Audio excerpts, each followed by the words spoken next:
What is good, YouTube? Thank you for tuning in to another review. This is not your average sneakerhead, Tony Ramsey, and today we're taking a look at the Jordan 1 in Vault and University Gold.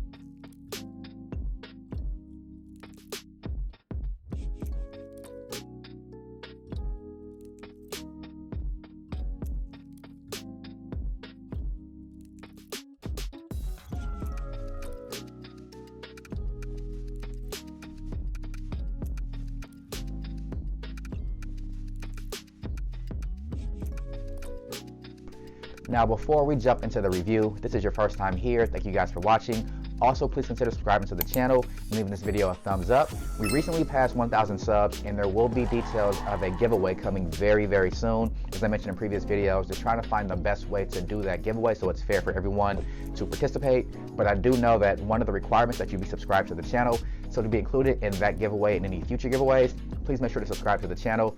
Thank you guys again for joining the Not Your Average Sneaker family. Definitely growing at a really good rate. Really do appreciate all of you guys' support. Now with that out of the way, let's go ahead and take a look at this sneaker in some detail.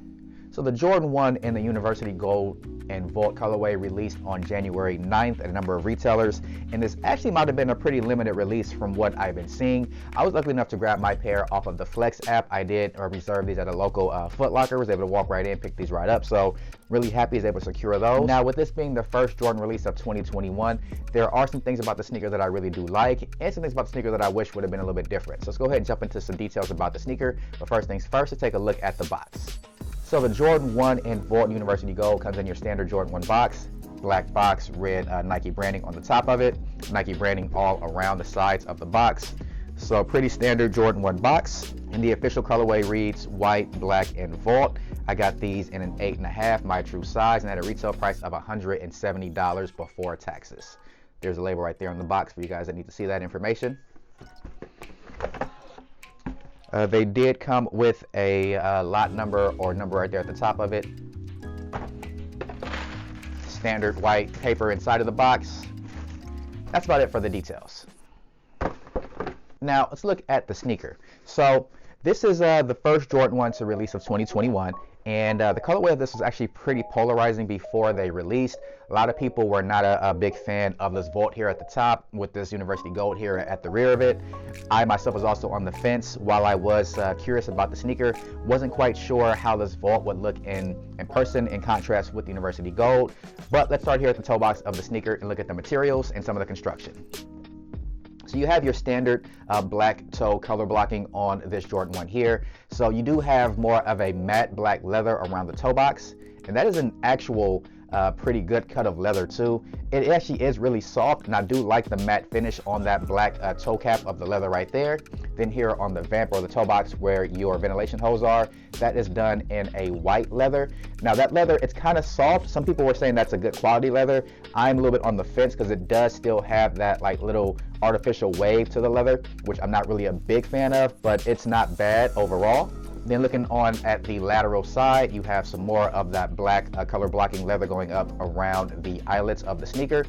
And these also do have the like little loose flaps to where it's kind of deconstructed, and you can see the cut under it that is actual real leather. Still not sure what kind of quality that leather is, but that's a nice touch to the sneaker, gives a little bit more of a uniqueness to it. Similar to what you would see on the off-white Jordan 1s, and that is all done up in black. Then you do have a sail colored mid panel there, so it's not white. It actually is in a light sail with some more of that kind of soft, kind of rubbery looking leather side panel there. You do have a black Nike check that is also in leather. Then here on the back, you do have your University Gold heel counter that is in leather, and it also does have some Vault stitching right there within that panel as well. Then moving up the top where the ankle collar is, these little wings or these little flaps up here, these are actually deconstructed as well, so they're attached, so you can kind of flop those out if you wanted to, if you want to lace your shoes up that way. And I really can't tell if this little patch right here or this little part of the sneaker is actually in leather. It does look like it might be, but it does feel a little bit more plasticky than the rest of the leather, so that's still up for debate. And they did finish that with some like nylon right around the top of it. Nice touch there. And here's one thing about the sneaker that I was a little bit on the fence about. At the very top ankle collar of the sneaker right here, that looks like it might be in a really thick foam. So that may actually yellow over time, but we'll get to more details about that later on in the video. Medial side, same details. University gold heel counter, vault green up here at the ankle support, white or sail mid panel, black Nike check. So same details. Now looking at the tongue is also kind of aged, so it does look like it's more like in a sail, but kind of a yellowish looking sail, and that does have a little bit of foam in it. It seems like it might be a little bit more padded than normal Jordan 1 tongues as well, but again, that could be up for debate. Then up here at the top of the tongue, where that tab is, this is actually done in plastic and it's reversed. So where you would usually have this disclaimer information that would be on the back of the tab, now here, the Nike Air branding is on the back of the tab. So it gave it a little bit of a twist there, so not a bad detail from Jordan brand to include that. And the sides of the tongue are also unfinished to expose a lot of the foam around the top and sides of the tongue. Now these do also come with black laces, lace backs attached there. And inside the shoe, you do get some sail laces inside of the shoe, and that's how those look. And when I do my on-feet shots, I'll give you guys a look at the sneaker with different lace options. Cardboard shoe tree, nothing out the ordinary there. Then for the insole with some Nike Air branding and vault, then you also do have a white insole, and the sock liner on the inside of the sneaker is all done in black nylon. Take a look at the outsole of the sneaker as well. So that is a black outsole. I do love black outsole, especially on Jordan 1s, because Jordan 1s are a sneaker that I put heavily into my rotation. So a black outsole that shows wear very minimally. I really love that detail, and this looks actually really good with this one. Then one final detail of the sneaker is on the midsole. So that little cup sole part right here, that is all done in a yellow sail type of color to make the sneaker look a little bit more aged. So another nice detail about the sneaker that I really do like. Now, let's talk about the details of the sneaker that I don't like. So I'm not a big fan of this reverse tab here on the tongue. I get they want to do something a little bit different, and it's not bad looking because it does have that university gold color to it. And there's also like some vault green stitching within the tongue, so I like how they blend the colors together. I just would have wished they had this tongue the right side, the right way, because the Nike Air branding behind the tongue, no one will ever see that when you have these on your feet and tied up. So that's a detail about the sneaker that I really was not a big fan of. Also, I'm not the biggest fan of this foam here on the ankle collar or at the top of the sneaker. I think that's going to yellow pretty badly, and I think that's probably one of the details that Jordan brand considered when they did this whole deconstructed look with this already vintage looking theme, because vintage looking sneakers is all the wave right now, and as this turns yellow, it'll match the yellow foam on the tongue, maybe tie everything more together so it might look good over time. I just wish that they would have at least pre-yellowed it or done it that way, because when sneakers yellow over time, that little in-between stage looks a little bit weird, and to me that wouldn't be very desirable, but I definitely understand the design logic behind it. Now, another detail that I did not like was that the lace options that they gave us. While I do love the sail laces, I think they'll match really well with the midsole and the unfinished or deconstructed vintage looking elements of the sneaker.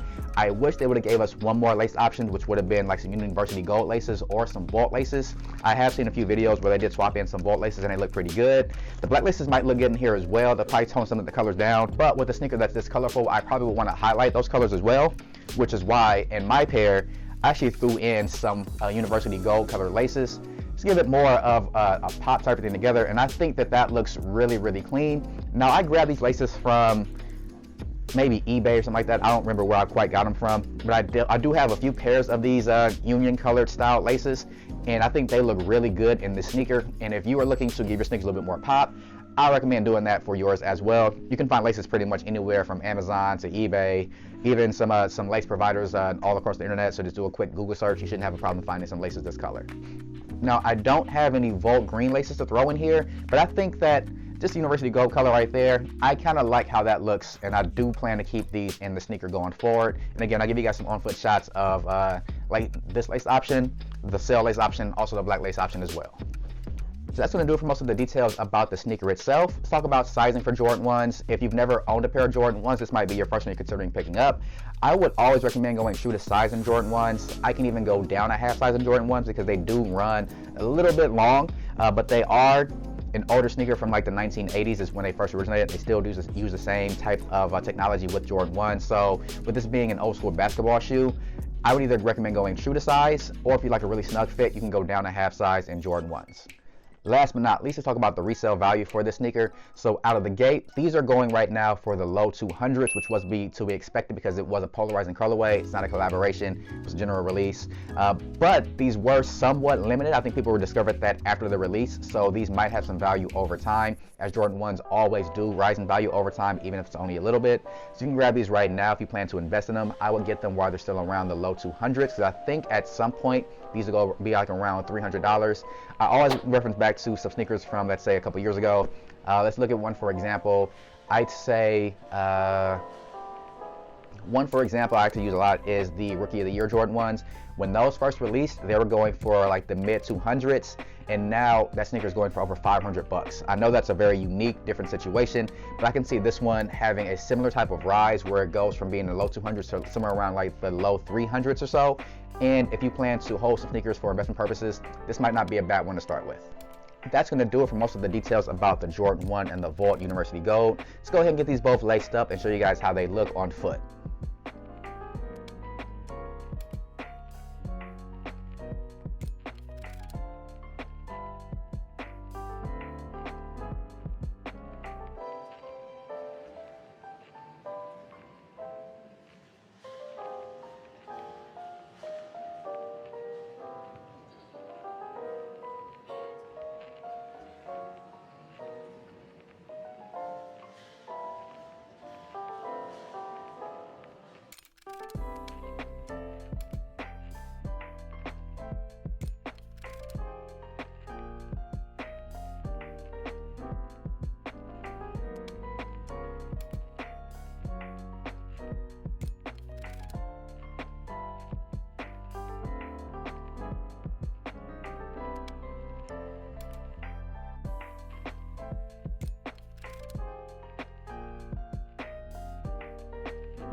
Well, there you have it. That's been my review of the Jordan 1 Vault University Gold.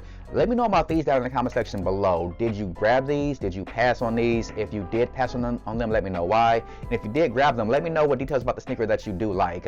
As I mentioned, the color scheme has actually grown on me a little bit. Leather quality of these is not bad. It's not great, but it's not bad. And I do like that if you put in some different laces, they do have a little bit different character to them.